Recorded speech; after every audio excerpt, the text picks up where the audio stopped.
Hello guys, कैसे हैं आप सभी लोग। उम्मीद है अच्छे होंगे, अपनी सेहत का, पढ़ाई का अच्छे से ध्यान रख रहे होंगे। तो हम हैं आज अपने करंट अफेयर्स के अगले सेक्शन में। और वीडियो स्टार्ट करने से पहले अगर आप चैनल पर नए हैं तो प्लीज़ लाइक करें, शेयर करें और सब्सक्राइब करें।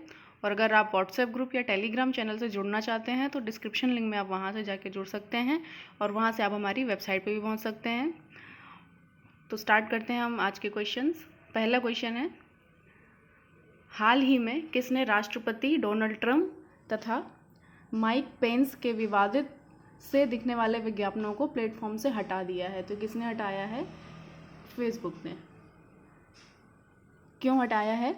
कि फेसबुक ने अमेरिकी राष्ट्रपति डोनाल्ड ट्रंप तथा उपराष्ट्रपति माइक पेंस के विवादित विज्ञापनों को अपने प्लेटफॉर्म से हटाया है, जिन पर लाल रंग के उल्टे त्रिकोण का इस्तेमाल किया गया था। उल्टा त्रिकोण शायद ऐसा, और ऐसे विज्ञापनों को इन्होंने हटा दिया है। अगला प्रश्न देखते हैं, नवरक्षक क्या है जिसे हाल ही में समाचारों में देखा गया था? तो इसका सही उत्तर है व्यक्तिगत सुरक्षा उपकरण, जो डॉक्टर्स के द्वारा यूज़ किया जाता है। इसको बोलते हैं PPE, पर्सनल प्रोटेक्टिव इक्विपमेंट्स। यह किट है जिसे नवरक्षक के नाम से भी जाना जाता है। भारतीय बाजार में उपलब्ध होने की उम्मीद है इसके, क्योंकि भारतीय चिकित्सा अनुसंधान परिषद ICMR ने बड़े पैमाने पर उत्पादन के लिए इस सप्ताह में शुरू में इसे मंजूरी दी है। और PPE प्रोटोटाइप नमूना परीक्षण के लिए 9 अधिकृत NABL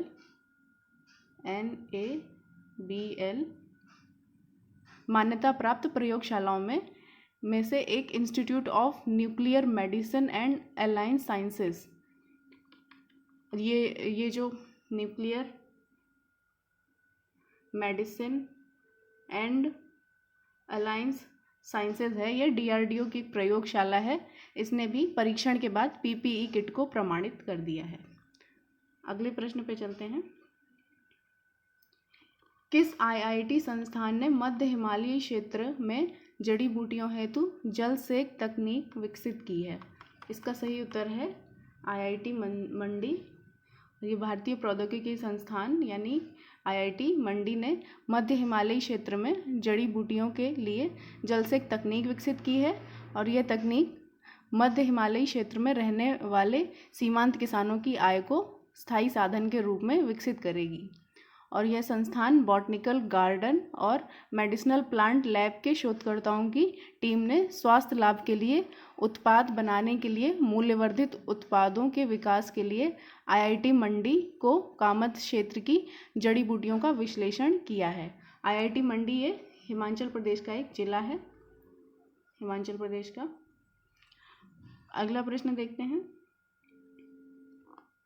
कौन सा भारतीय स्टॉक एक्सचेंज $1.7 ट्रिलियन के बाजार पूंजीकरण के साथ दुनिया का 10वां सबसे बड़ा स्टॉक एक्सचेंज बन गया है? तो ये बना है बॉम्बे स्टॉक एक्सचेंज, BSE।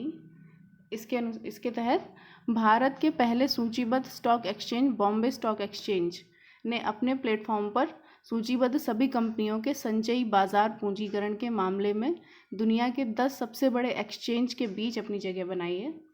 और वर्ल्ड फेडरेशन ऑफ एक्सचेंज के नवीनतम आंकड़ों के अनुसार, वर्ल्ड फेडरेशन ऑफ एक्सचेंज, इसके जो नवीनतम आंकड़े हैं इसके अनुसार BSE यानी बॉम्बे स्टॉक एक्सचेंज सूची में 10वें स्थान पर है।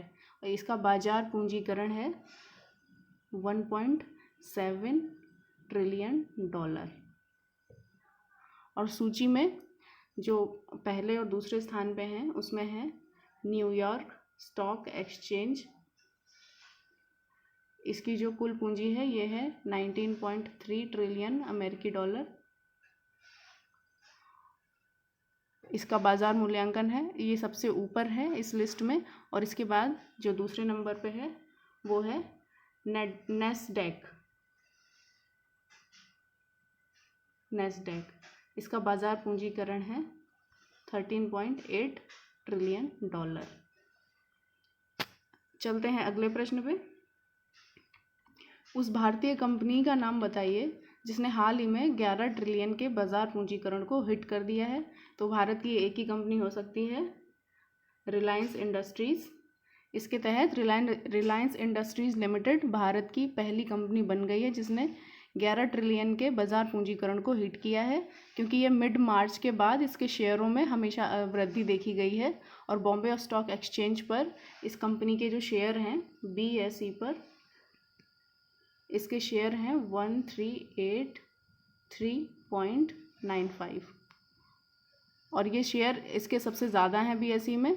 और जियो प्लेटफॉर्म्स लिमिटेड में दुनिया भर के 10 निवेशकों को 24.71% हिस्सेदारी बेची है इसने, और ये हिस्सेदारी बेचने के बाद 1.15 ट्रिलियन इतने रुपए तक के फंड के इसको इतना फंड मिला है, जिसके बाद ये अपने शुद्ध ऋण से मुक्त हो गई है कंपनी। अगला प्रश्न देखते हैं। National institute of public finance and policy के अध्यक्ष के रूप में किसे नियुक्त किया गया है? तो ये हैं उर्जित पटेल। इनको RBI बैंक के ये पूर्व गवर्नर हैं उर्जित पटेल। इन्हें आर्थिक थिंक टैंक यानी national institute of public finance and policy NIPFP इनके अध्यक्ष के रूप में इन्हें नियुक्त किया गया है। उर्जित पटेल 22 जून 2020 से 4 साल के कार्यकाल के लिए 4 साल के 4 ईयर के कार्यकाल के लिए ये NIPFP के अध्यक्ष होंगे। वह विजय लक्ष्मण केलकर की जगह लेंगे। विजय लक्ष्मण केलकर उर्जित पटेल लेंगे। और उर्जित पटेल ने RBI के उप गवर्नर के रूप में भी कार्य किया है। 2013 और 2016 से 2018 तक उन्होंने RBI के गवर्नर के रूप में कार्य किया था। अगले प्रश्न पे चलते हैं। फुटबॉल में महिला एशियाई कप 2022 की मेज़बानी का अधिकार किस देश को दिया गया है? तो यह है हमारा प्यारा भारत। इसको फुटबॉल में महिला एशियाई कप 2022 की मेज़बानी का अधिकार मिला है। और टूर्नामेंट के लिए मेज़बानी के अधिकार को AFC महिला फुटबॉल समिति की 5 जून 2020 को हुई बैठक में इसको यह दी गई है मेज़बानी का। और जो भारत ने जो ये मेज़बानी करेगा, इसने इससे पहले मेज़बानी 1979 को की थी और उस वक्त भारत महिला एशिया कप का उपविजेता बना था, उपविजेता बन के लौटा था। अगले प्रश्न पे चलते हैं। भारत के प्रधानमंत्री द्वारा शुरू किए गए गरीब कल्याण रोजगार अभियान का कार्यकाल क्या होगा या क्या है? तो यह है 125 दिन। इसके अनुसार प्रधानमंत्री जी ने कोविड-19 के कारण लगाए गए लॉकडाउन के दौरान जो घर पे लाखों प्रवासी या कामगार लौटे हैं, उनको अवसर पैदा करने के लिए 50,000 करोड़ रुपए समर्पित कार्यक्रम जो है ये गरीब कल्याण रोजगार अभियान की शुरुआत की है। और इससे बिहार के इसको जो शुरू किया गया है, इस कार्यक्रम को ये शुरू किया गया है बिहार के खगड़िया जिले के तेलिहार गांव से। ये उसका ज़िला है और ये इसका गांव है। और यह योजना किन किन राज्यों में चलाई जाएगी? तो ये चलाई जाएगी बिहार, यूपी, MP, राजस्थान, झारखंड और ओडिशा। यहाँ पे ये योजना चलाई जाएगी। और इनके जैसे 6 राज्यों में 116 जिलों में इस तरह के 116 जिलों में ये 125 दिनों के लिए चलाई जाने वाली है। और 12 अलग अलग मंत्रालय या विभाग इस कार्यक्रम को लागू करने के लिए कार्य करेंगे। अगले प्रश्न पे चलते हैं। वर्ल्ड स्टार्स शारजाह ऑनलाइन शतरंज चैंपियनशिप 2020 किसने जीता है? इसका सही उत्तर है शाखरियार मामेद यारोव। ये अज़रबैजान के रहने वाले हैं। इन्होंने वर्ल्ड स्टार्स शारजाह ऑनलाइन शतरंज चैंपियनशिप 2020 जीत ली है। और Sharjah cultural and chess club ने इनको 10 मिनट 3 सेकेंड। इतने समय नियंत्रण के साथ इन्होंने डबल राउंड रॉबिन इवेंट का आयोजन किया है और टूर्नामेंट 12 जून से 13 जून 2020 तक इंटरनेशनल शतरंज क्लब के ऑनलाइन प्लेटफॉर्म पर हुआ था और इस पुरस्कार की कुल राशि थी $10,000। अगले प्रश्न पे चलते हैं। विश्व शरणार्थी दिवस 2020 का विषय क्या था?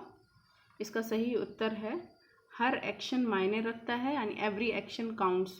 इसके तहत विश्व भर में शरणार्थियों की स्थिति के बारे में जागरूकता पैदा करने के लिए 20 जून को, इसका कल भी एक प्रश्न था, 20 जून को विश्व शरणार्थी दिवस मनाया गया है और 4 दिसंबर 2000 को 4 दिसंबर 2000 को महासभा ने, संयुक्त राष्ट्र महासभा ने, UNGA ने निर्णय लिया था कि यह हर साल 20 जून को मनाया जाएगा। तो गाइस, आज के प्रश्न यहीं समाप्त होते हैं। अगर आपको वीडियो पसंद आया तो प्लीज़ लाइक करें और पसंद नहीं आया है तो डिसलाइक भी कर सकते हैं।